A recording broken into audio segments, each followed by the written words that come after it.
Hey guys, Kev here, and I want to do disassembly of the Reate XOM. So this is actually my second one. I have a third one on the way.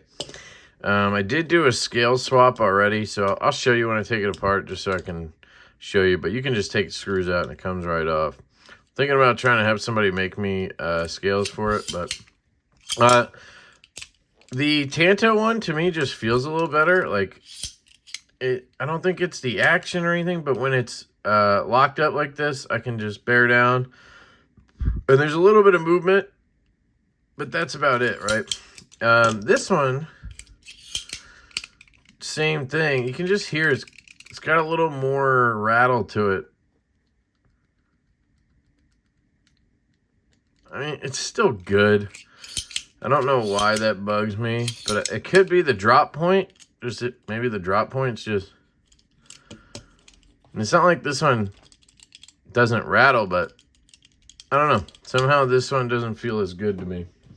But I am crazy, so, you know, there's that. So let's get our T8 out. I will note that this is a spinning barrel situation. This is kind of your pivot, and then this is your pivot screw. So if you just put pressure here, it probably will come out. I tighten the shit out of it, apparently. There we go. So it'll just come out like that. Now, if you need to, you can obviously use something to hold that down. Actually, show you something cool that I got in. Skiff. So Steve from Skiff Made Blades, the guy behind Skiff Bearings and everything, he made this little 3D printed guy for me to check out, and he's gonna perfect it and then make it out of metal, I think.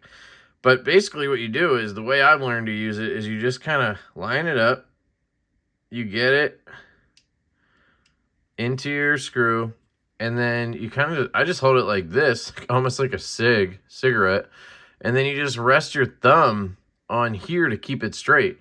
And now this is straight, and I'm locked in there, and I can just do whatever I need to do, break, lock, tight, whatever. And it's very small and compact and everything, so I think it's a really good idea.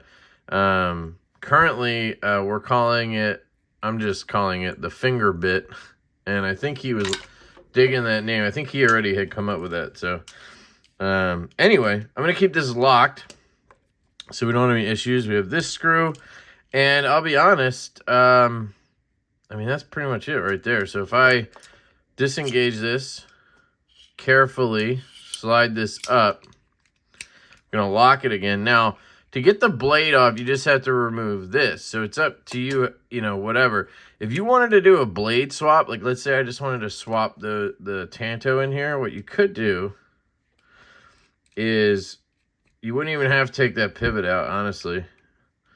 I'll show you. So you just take these two screws out, and then the plate that's holding that falls off. Now, just make sure when you put it back together that you put the side with the screws on this side, because you'll see this side's clean, right? So when it slides down, you'll have this clean side here. If you do it the wrong way, you'll have the screws showing here. Is it a big deal? No, but the clip kind of hides it when it's closed. It's pretty cool. So that just falls out, and then now we can just pull this out. We can put our other blade in, put that back in, boom, you're done. So you can do blade swaps pretty damn quick. So let me figure out what I'm doing here. All right. So then for the pivot, you just obviously have to get the pivot out, so you can take a driver or something like that. Gently, just push on it, pull this guy out. And now we have that pivot out. And then this has a little tension around it, but not much. And that'll come out. And then there's a bushing and a bushing cage, or I don't know what you call these. But there you go. It's got, I don't know if that's like plastic in there, like Teflon or Delrin or something inside of there. But it's pretty cool. And then this slots into that, and that's your pivot system, basically. And then here is the exoskeleton. Very simple design. I mean, it's literally these 3 parts, and then obviously the hardware, but there's not much. In terms of the inlays, so if you just take a T8, take that out, and take this out, it will come off. And then here is a look at the lock underneath. It's just this guy slides up. Still trying to figure out what it does. Oh, it pushes that shelf up. Okay. So let's say the blade sliding on here. Blade sits here, and then that's the blade fully deployed, right? Right here. So that lock comes up to, let's just see. I just want to see what the hell's going on there. Oh shit, it'll come out the back.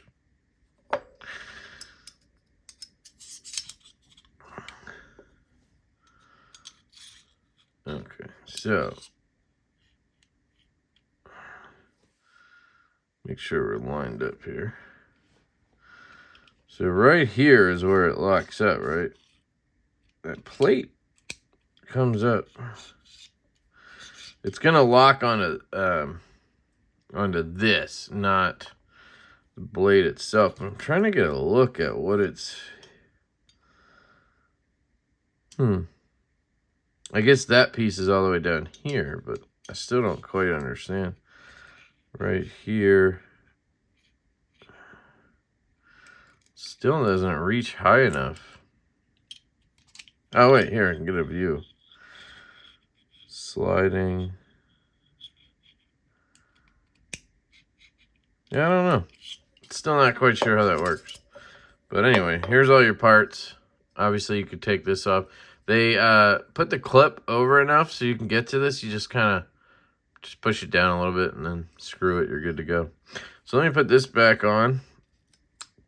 I would love to see some aftermarket inlays because, you know, I obviously don't prefer the micarta in here. I'd love to see fat carbon. Any carbon fiber, honestly, I'd take at this point. So, all right. So the way I would put this back together is probably to do the pivot system and then do the blade, but you could do it however you want. So basically, the way you do this is you got to slot this guy in right here. And then you got to slot this guy into it. Then you just want to make sure you're keeping, if you tilt it, it's going to fall out, right? You want to make sure you're keeping it inside of the frame so that when you slide this over, it actually goes over. Because if it's sticking out, this won't be able to slide on. So you just make sure that's flush on both sides, or try, and then boom, pops right in. Take this guy, push it through, do whatever wiggling you need to do, and then you take your clip screw, which is a bit annoying that the clip screw is like this. You know, why isn't it like a flush seated clip screw? They went, you know, they do all the trouble of everything and then they leave this giant mushroom hanging out. So then here you just slide this in, and then I am going to show you what I mean. If I accidentally put this piece on this side, which is what I did the first time I actually took it apart, if I put that in there, right, then when this slides down, let me see if I can actually get it to pop in. There. So when it slides down now, ooh, you get the point, obviously. But when it slides down, now this side's here, and those screws are going to be showing right here. So that's why I do it the way I do it. Honestly, I could probably do it from down here. So, because this piece slides in here. Oh, no, I can't. Never mind. Pop that in. Do this. Okay. Then I'm just going to lock it. Now it stays in. So that piece definitely does the work. I just can't figure out how. So then this drops in here, right? Unlock. And this is where I'm just fumbling now. So just bear with me. I should have done this part before the pivot, now that I think about it, but it's okay. Just need to get one moving and then we're good. There we go. So do this.